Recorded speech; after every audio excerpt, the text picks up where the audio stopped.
1 Chronicles Chapter 19. After these events, Nahash, the king of the Ammonites, passed away, and his son succeeded him as king. David decided to show kindness to Hanun, Nahash's son, because Hanun's father had shown kindness to David. So, David sent messengers to comfort Hanun concerning his father's death.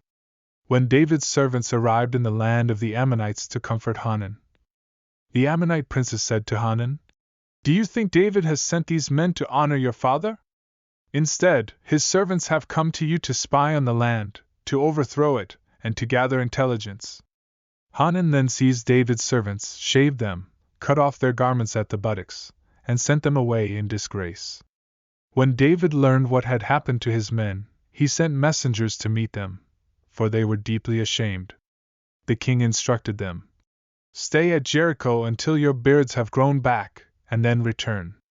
Upon realizing that they had angered David, Hanun and the Ammonites sent 1,000 talents of silver to hire chariots and horsemen from Mesopotamia, Aram-maacah, and Zobah. They hired 32,000 chariots, and the king of Maacah along with his troops. These forces came and encamped near Medeba, while the Ammonites gathered from their cities and prepared for battle. When David heard of this, he sent Joab and the entire army of mighty men to face the Ammonites.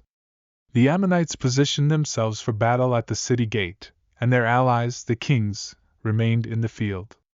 Observing that the enemy surrounded them both in front and behind, Joab selected the best of Israel's troops and arrayed them against the Syrians. The remainder of the people he entrusted to the command of his brother Abishai, and they formed ranks against the Ammonites. Joab said to Abishai, "If the Syrians are too strong for me, you must come to my aid. If the Ammonites prove too much for you, I will come to help you.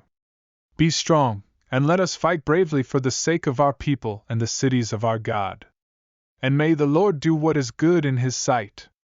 Joab and his troops approached the Syrians for battle, and the Syrians fled before them. Seeing the Syrians fleeing, the Ammonites also ran from Abishai and took refuge inside the city. Then Joab returned to Jerusalem.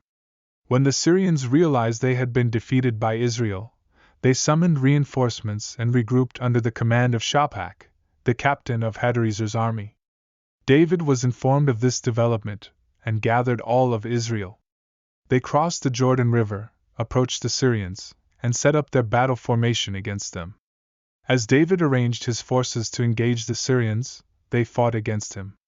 The Syrians, however, fled before Israel, and David killed 7,000 of their charioteers and 40,000 foot soldiers, as well as Shophach, the captain of their army.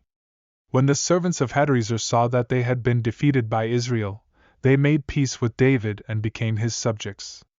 From that point on, the Syrians were unwilling to provide assistance to the Ammonites.